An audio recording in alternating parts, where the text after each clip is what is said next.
Welcome to Faith Speaks. I'm your host, Dick Patten, and we're here on Catholic Radio at Immaculate Heart of Mary Church at WICX 102.7 FM. And we're looking forward to our show today with Jim Preisendorfer. And before I get started with Jim, I gotta say one thing. And this really isn't Faith Speaks a subject, but I want to wish my director, Ian Marx, a very, very happy birthday. And I hope Ian has the best birthday possible, because he has been a real blessing to me on this program and also around town. So with that in mind, I want to wish you a great birthday, Ian. Yes, I get a thumbs up. Happy birthday, Ian. Thanks. We're here with Joe Preisendorfer, and Joe is also... Jim, gotta get Joe. I don't know where I'm getting Joe from. Jim has been with the Kairos program, and also, of course, he has been part of the Cursillo that we hear about at different masses. And we've been talking about on a previous program about the Kairos and into the prison they go with on one-on-one basis with some people up there, and even the ladies' prison down in Goffstown, and the federal prison up in Berlin, along with the regular state prison up there. But, as he said, many of these prisoners never get a visitor, never get a piece of mail. And I'm wondering, Jim, and part of that too is that some of these, my heart feels for them, because I know at the holiday time, I know Salvation Army used to go in there with gifts for these guys. I don't know if they still do or not. They used to deliver gifts in there. Not that I know of. There's a lot of restrictions, more and more restrictions. Oh, I know one thing is, and that was with a friend of mine that is up there in Berlin, is that you could not send any greeting cards anymore. That's just recent, and the reason for that, and I see some of the logic behind it. Yeah. Like I said, these guys are very creative of what they do behind those walls, and people that are related to them on the outside of the walls can be very creative. And what they were doing with the greeting cards is they were slicing them open and inserting drugs in between the pieces of cardboard of the greeting card. And Stamps, they can't have stamps because what they put on the back of a stamp, drugs on the back of a stamp that they can lick off again. It's like when we do what's called agape with the men, and we bring in posters and we bring in placemats to them. They cannot have stickers on them, glitter, anything like that.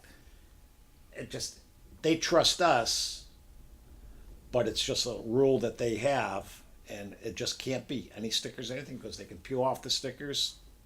It's happened in the past, I guess, and there's some drugs on the back of them. So it's the creativity is just incredible. When we talk about that, though, there was a phenomenal example of the love that is shown with this agape, and agape is love.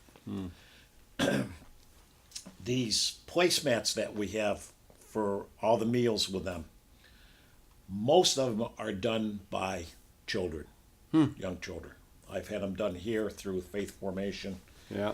And of course we tell, the kids they can put like a first name on there and nothing else, nothing to identify who they are. But we're passing them out one day, and it gets set in front of an inmate, and he looks at it. He says, "This is for my daughter." Now, there's no coincidence there, Dick. That's what we call a God instance.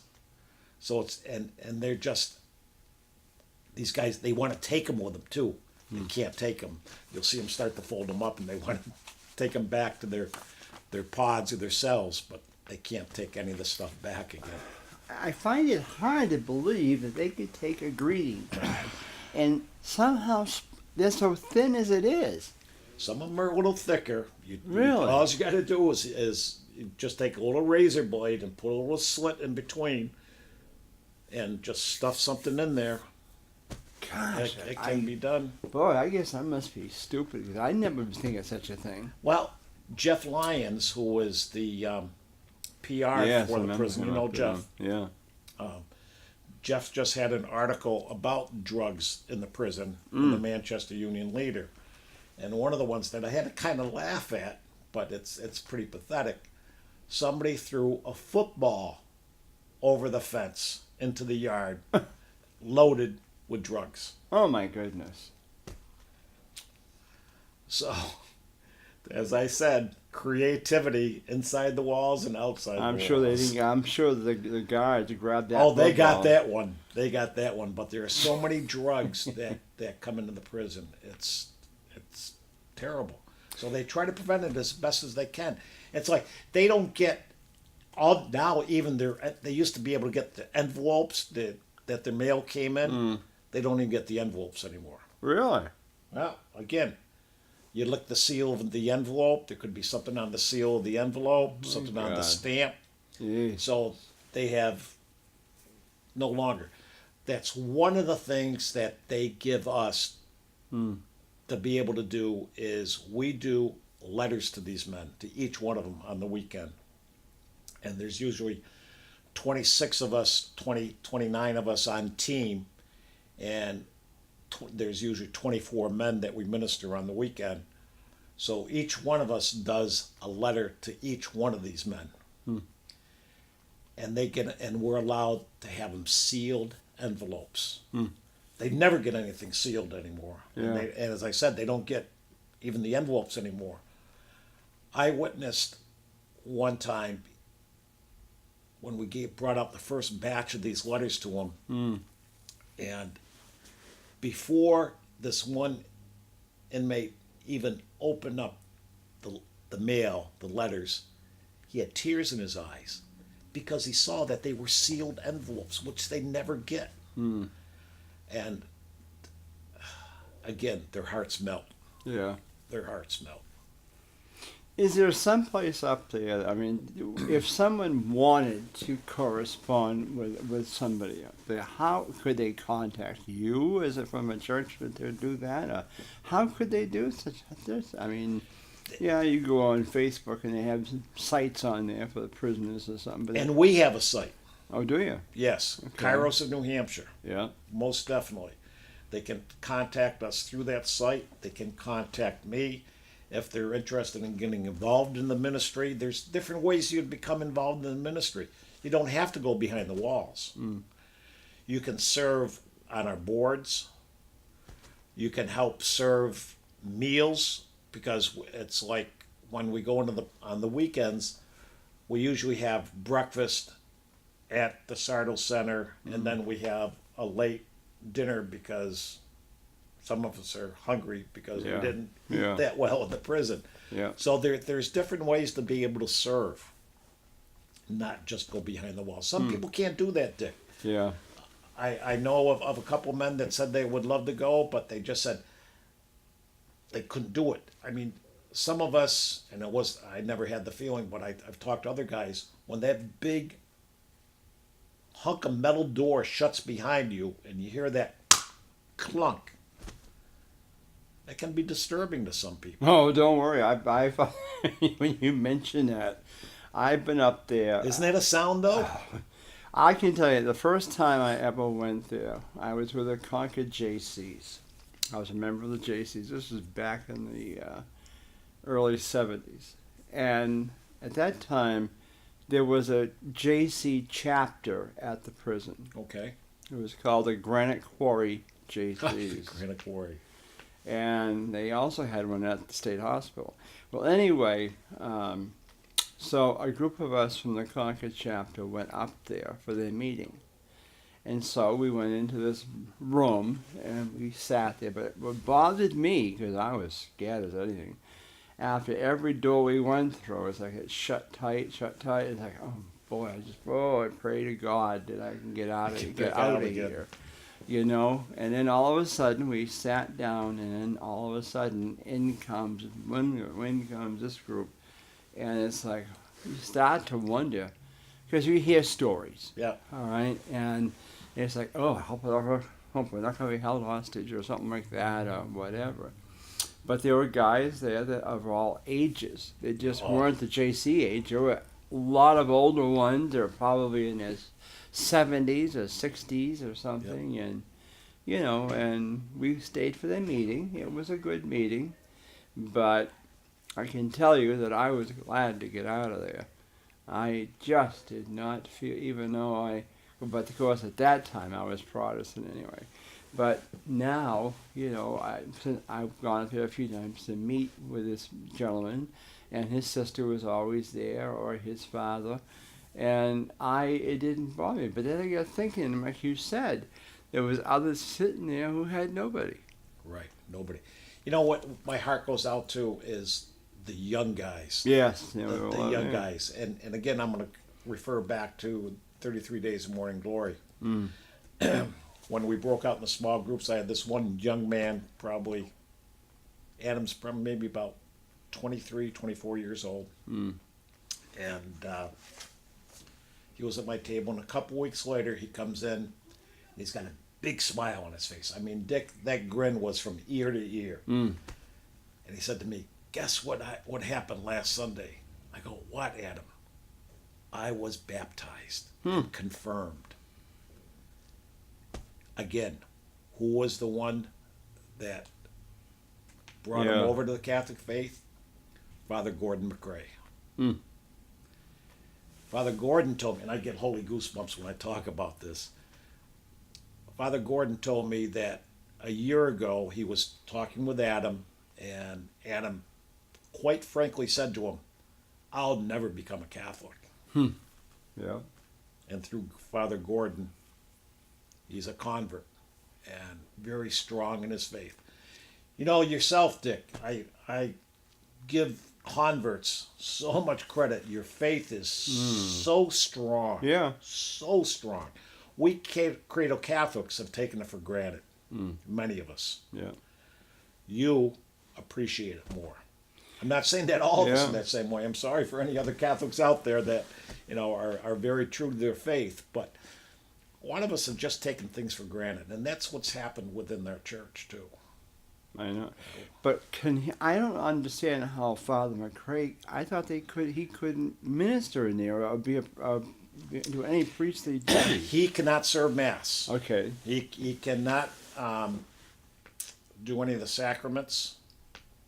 Okay.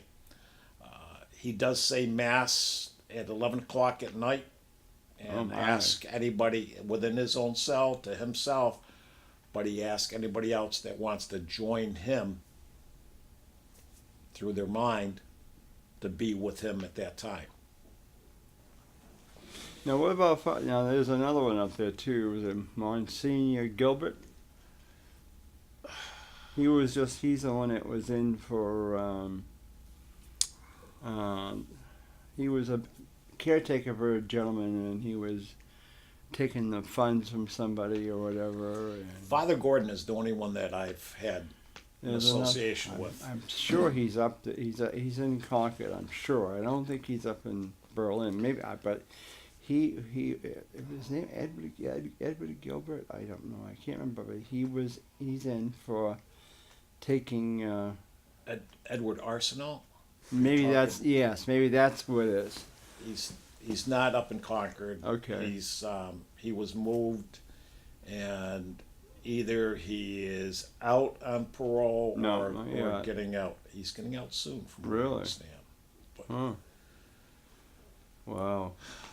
It's just so sad because and then there's the other side to this.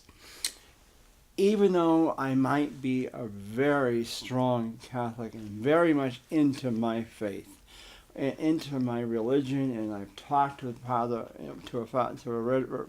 priest or something, but there's this person who might have been my neighbor that did something so bad that you can't, you got to find something in your heart to forgive him.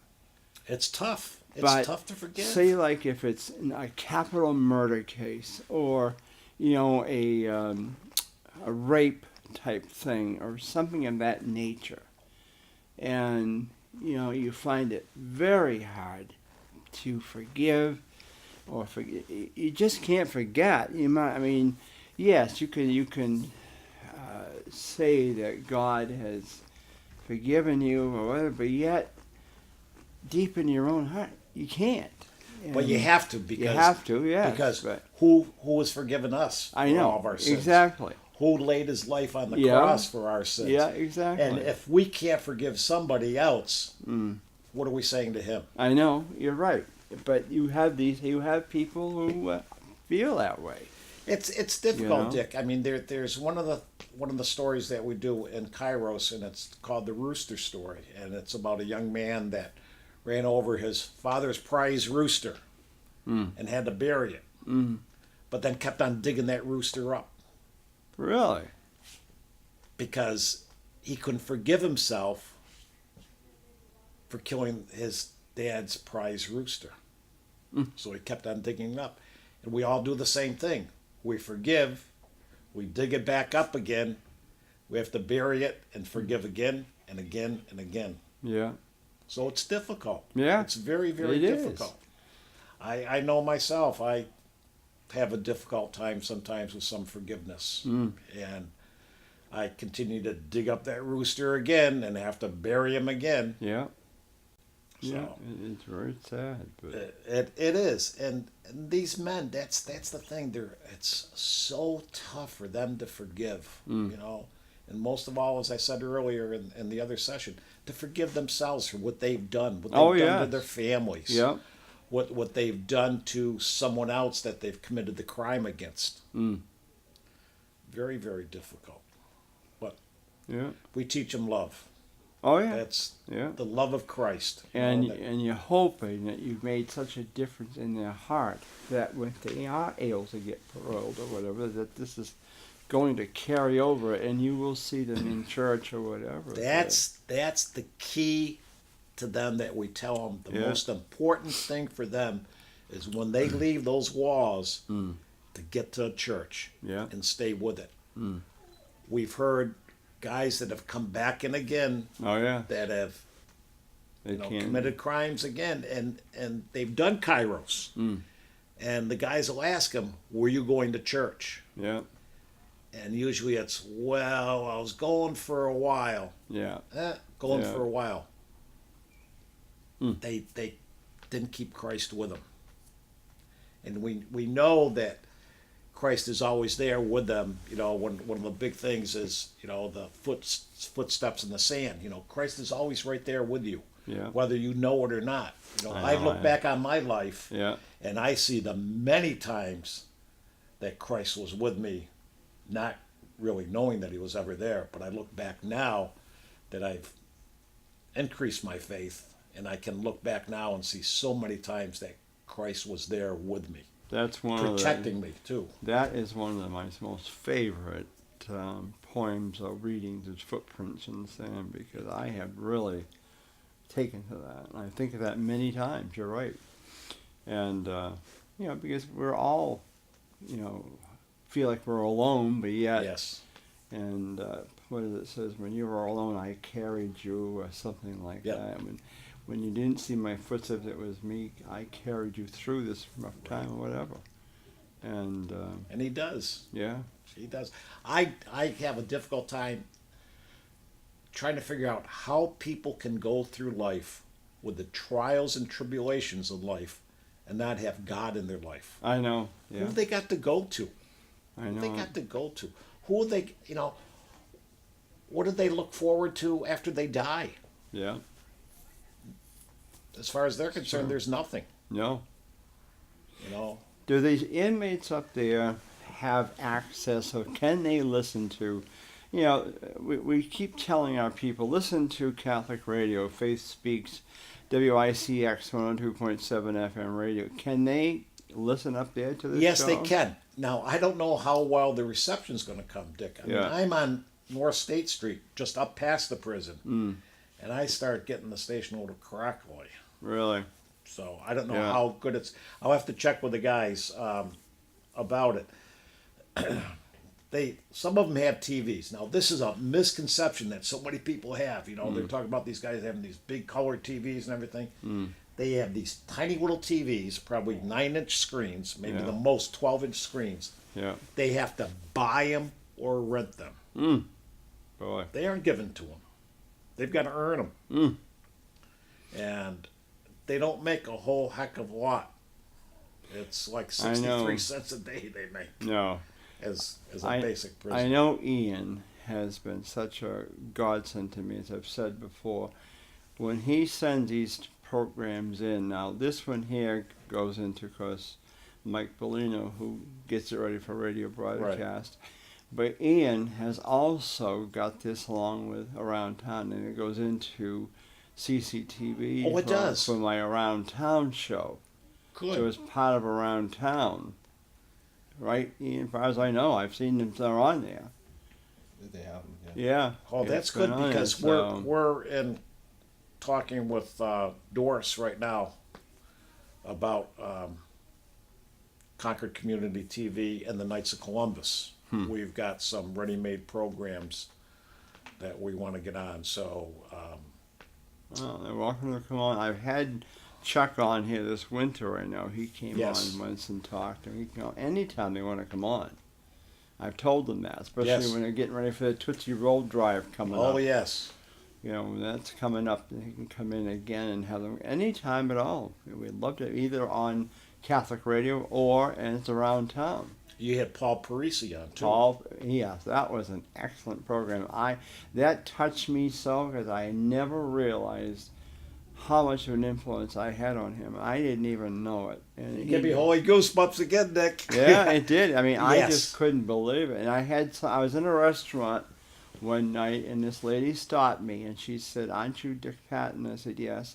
She said, "I just want to tell you that show you did with Paul Parisi on Catholic radio really was the best show I have ever heard." Oh my word. And she said, you must have done something special to him because he really praised you to high hill. And I said, yeah, I don't know what I did either because I love Paul, but I don't know what it was. But yeah, he sat in that chair where you are and said that he gave me all kinds of credit, and I was just numb. I don't know. But yes, Paul has been on. We're blessed to have him back fully involved with the Knights again. Yeah, He I saw was that. away for a while, now he's back again. Yeah. He's our financial secretary, and it's a blessing to have him back again. Yeah, he had some rough Paul times. and I, we agree to disagree on politics. Oh yeah. So, Paul, if you're listening, you know what we're talking about. Oh, I know. But I will say, though, that as far as the church goes, Pope Francis is one of the best popes I have ever seen.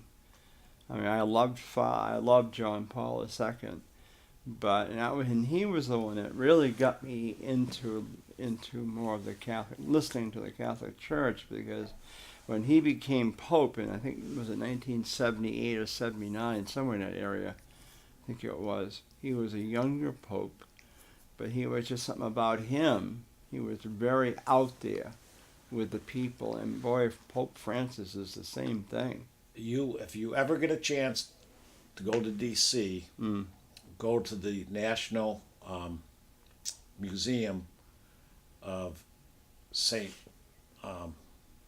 John Paul II. My wife and I go every January to D.C. We go for the pro-life march. Yeah. And we've been doing that for 11 years now. Oh my. And last year we went to the museum, and it's called a National Shrine, as a matter of fact. Yeah. And it is just incredible, Dick. It is beautiful. There's so many interviews that they have with people that were childhood friends of St. Pope John Paul II. Sure. Interviews with professors. It's just incredible. And the one thing that I went up to, and it was a video of when he was shot. Oh yeah. And you see him in the Pope Mobile, and you know it's coming. Yep. Yeah. but those shots rang out, Yeah. and I must have jumped Oh, a no. foot off the floor, and tears came to my And eyes. he went to the prison and forgave. And forgave. Talk So, about yeah, forgiveness. Forgave that person, yeah. Most definite. Well, we're coming to a close of Faith Speaks, and Jim, how can they get a hold of you? You said there's a website. You can go on Kairos, New Hampshire, Yeah. and you can go on there, or you can email me. I'm a fisherman, so when you hear my email address, you'll know that I'm a fisherman. It's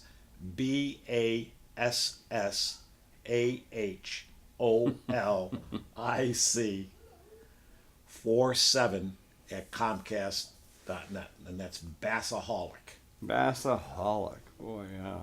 So Well, that's good. And again, if you're watching this on TV that you can see, listening on the radio, again, you can tune us in on 102.7 FM, WICX Catholic Radio from here at Immaculate Heart of Mary Church. And please tell your friends and tell anybody, your family, that you can listen to Catholic radio and also tune us into around town. And make sure you tell your other friends and everybody to check us off and maybe subscribe to our channel, because the more we get, the better we're going to be. So that's my thing to tell us we're done. So I hope that you want to thank Jim for coming in, and you can come in anytime, Jim. my pleasure. And I want to thank once again my birthday director over there, Ian, and wish him the best he could ever have for a birthday. God bless you all. Keep Jesus in your heart as you go every day, and just don't be better than somebody else. Be yourself and just love as much as you can. Thank you so much for tuning us in. I'm Dick Patten.